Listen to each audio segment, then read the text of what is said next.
시청자 여러분 안녕하십니까? 김동수입니다. 윤석열 대통령이 영국과 프랑스 순방을 마치고 귀국한 당일 오늘입니다. 26일 김규현 국가정보원장을 전격 교체했습니다. 그리고 권춘택 1차장과 김수현 2차장도 교체가 됐습니다. 국정원 수뇌부를 모두 교체한 것은 지난 6월 이후 국정원 인사 관련 잡음이 여러 차례 불거진 데 따른 책임을 물은 것이라는 해석으로 풀이가 됩니다.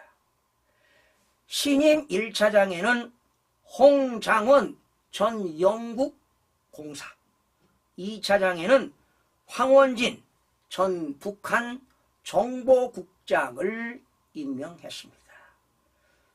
후임 후보자가 국정원장이죠. 국회 인사청문회를 거쳐야 되는데 그런 인사청문회를 거쳐서 정식으로 임명될 때까지는 국정원은 당분간 1차장 직무대행 체제로 운영이 됩니다.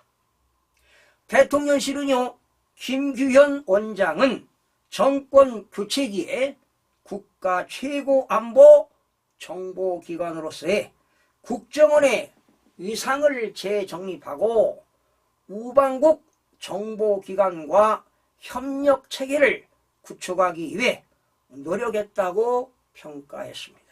이어 신임 1차장과 2차장은 해외 정보와 대북 정보의 잔뼈가 굵은 최고의 전문가들이라고 말했습니다. 여러분들의 이해를 돕기 위해서 제가 국가정보원법 몇 가지를 소개해 드리겠습니다. 관심 가지시고요. 한번 알아두면 우리가 또 대한민국 국가를 위해서 살아가는데 도움이 되지 않을까, 일조가 되지 않을까 이런 생각으로 한번 여러분들에게 전해드리겠습니다.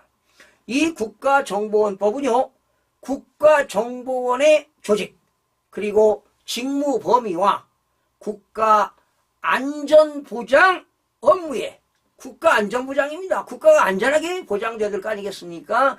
이러한 업무를 효율적으로 수행하기 위하여 필요한 사항으로 규정된 것이 바로 국가정보법인데요.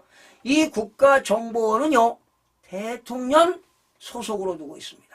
그리고 국가정보원은 대통령의 지시와 감독을 받도록 되어 있습니다. 국정원의 운영에 있어서는 반드시 정치적 중립성을 유지하면서 국민들의 자유와 권리를 보호하여야 합니다. 이 말은 정보와 정치는 완전히 분리된다는 것입니다. 정치와 정보는 분리된다는 것입니다. 바로 국정원은 한마디로 방첩입니다. 간첩을 잡는 곳이라고 볼 수가 있습니다. 그런데 지난 정부에서 국정원은 간첩 수사를 막았습니다. 이게 문제라는 것입니다. 국정원의 본연의 업무는 간첩 잡는 곳입니다. 그리고 국가정보원장, 그리고 1차장, 2차장 및 기획조정실장과 그 밖의 직원들은 국가정보원법에 의해서 정하는 정보의 수집 목적에 적합하게 정보를 수집해야 됩니다. 그리고 수집된 정보를 직무 외의 용도에 사용해서는 절대로 안 됩니다. 그러면 국가정보원의 그 직무 수행은 어떤 것들인가? 가장 중요한 것은 국외입니다. 다른 나라들과 북한에 관한 모든 정보입니다. 그리고 방첩입니다. 간첩 잡는 겁니다. 그리고 대테러, 그리고 국제범죄 조직에 관한 정보입니다. 그리고 형법 중 뇌라는 죄, 그리고 형법 중 외환의 죄입니다. 그리고 군 형법 중 반란의 죄입니다. 그리고 암호라든가 부정적으로 사용하는 죄입니다. 그리고 군사기밀보호법에 따른 규정된 재회에 관한 정보입니다. 그리고 국가보안법에 규정된 죄와 관련이 되고 반국가단체와 연계되거나 연계가 의심되는 안보 침해 행위에 관한 정보입니다. 그리고 국제 및 국가 배후 해킹 조직입니다. 그리고 중요한 사이버 안보 및 위성자산 등 안보 관련 우주 정보입니다.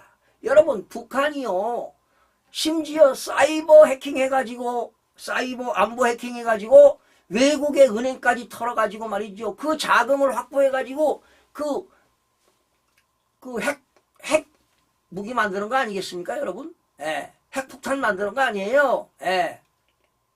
그리고, 직무 수행에는 국가 기밀입니다.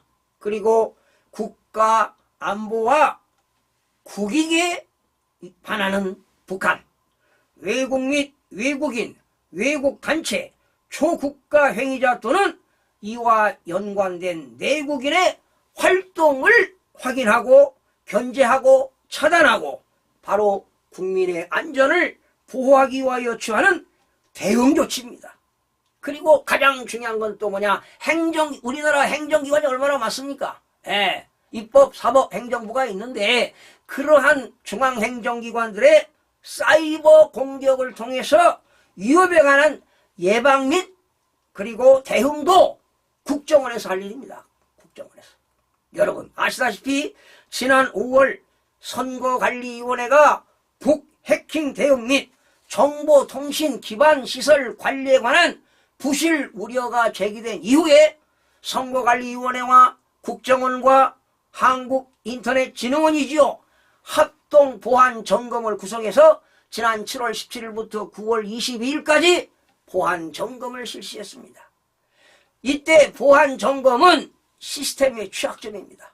그리고 해킹 대응 실태, 그리고 기반 시설의 보안 관리 등 3개의 분야를 구분해서 진행한 바 있었어요. 그런데 기술적인 모든 가능성을 대상으로 가상의 해커가 선거관리위원회의 전산망을 침투해서 시도하는 방식으로 이루어진 시스템 취약점 점검에서 다양한 보안 취약점들이 발견된 바 있습니다. 특히 투표 시스템 중 유권자 등록 현황, 투표 여부 등을 관리하는 통합 선거인 명부 시스템에는 인터넷을 통해 선관위 내부망으로 침투할 수 있는 허점이 존재하고 접속 권한 및 계정 관리도 부실해 해킹이 가능한 것으로 확인된 바 있습니다. 이를 통해 사전 투표한 인원을 투표하지 않은 사람으로 표시하거나 사전 투표하지 않은 인원을 투표한 사람으로 표시할 수 있고 존재하지 않는 유령 유권자도 정상적인 유권자로 등록하는 등 선거인 명부 내용을 변경할 수도 있었다는 사실입니다. 2021년 4월경 선거관리위원회 인터넷 PC가 북한 김숙희 조직의 악성 코드에 감염되어 상용 메일함에 저장된 퇴비 문건 등 업무 자료와 저장 자료가 유출된 사실도 확인됐습니다. 선거관리위원회의 주요 정보통신 기반 보안 관리 실태에 대해서도 엄정한 개량 평가를 실시했습니다.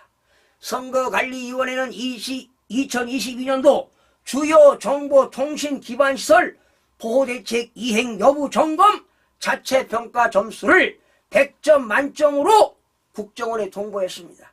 하지만 합동보안점검팀이 31개 평가 항목을 동일 기준으로 재평가한 결과 31.5점에 그친 것으로 확인됐습니다. 대선과 총선, 특히 내년 4월에 총선이 있죠. 지방선거를 총괄하는 선거관리위원회 시스템이 이렇게 취약하게 운영되어 왔다는 사실은 큰 충격이 아닐 수가 없습니다. 국민의 참정권이 박탈된 것입니다. 이런 시스템으로 내년 총선을 제대로 치를 수 있을지 우려스럽습니다. 민주주의 꽃인 선거가 해킹으로 당락이 좌우된다면 큰 정치적 파장이 불가피할 것입니다. 지금도 지난 21대 총선 부정선거 논란이 4년 가까이 여전한 상황입니다. 내년 4월 20일에 총선을 앞두고 선거관리위원회는 거짓과 위선으로 더 이상 국민 불신을 자초하지 말고 투개표 조작을 방지할 대책을 신속하게 내놓아야 할 것입니다. 국가의 중요한 헌법기관이 공적 사실 자체를 인지하지 못했다면 국가와 국민의 안위에 심각한 위협으로 사회 혼란을 초래할 수밖에 없습니다. 국가정보원은 실질적으로 대한민국 사이버 안보의 주도기관이며 바로 중추기관입니다. 현재 사이버 보안 업무는 민간과 공동으로 공공부문에는 선관위 그리고 국회 등 헌법기관과 행정부로 분류가 됩니다.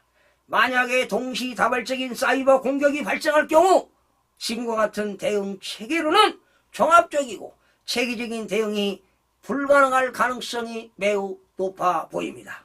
늦을 때가 가장 빠를 때입니다.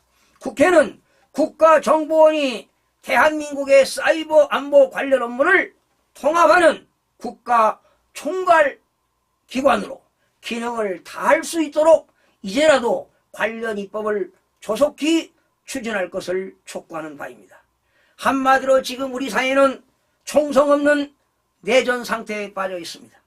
이대로 가면 내년 봄 총선이 우리 자유민주주의의 체제, 운명을 가늠할 최대의 분기점이 될 것입니다. 국정원의 직무인 국외 그리고 북한에 관한 정보, 간첩 잡는 거, 방첩, 대테러, 국제범죄 조직에 관한 정보들 이러한 것들을 효율적으로 수행하는 것이 바로 수행해야 할 것이 그러한 인식전환이 가장 필요할 때입니다. 정말 국정원은 방첩입니다. 방첩, 간첩 잡는 것. 그리고 사이버 공격입니다. 북한으로부터 이런 사이버 공격을 막을 수 있는 업무를 할 수 있는 것이 바로 국정원입니다. 이러한 일들이 가장 필요할 때입니다. 이 국가정보원 법에 있는 대로 그러한 법을 실행해 주시길 간곡히 당부드리면서 마치겠습니다. 여러분 고맙습니다.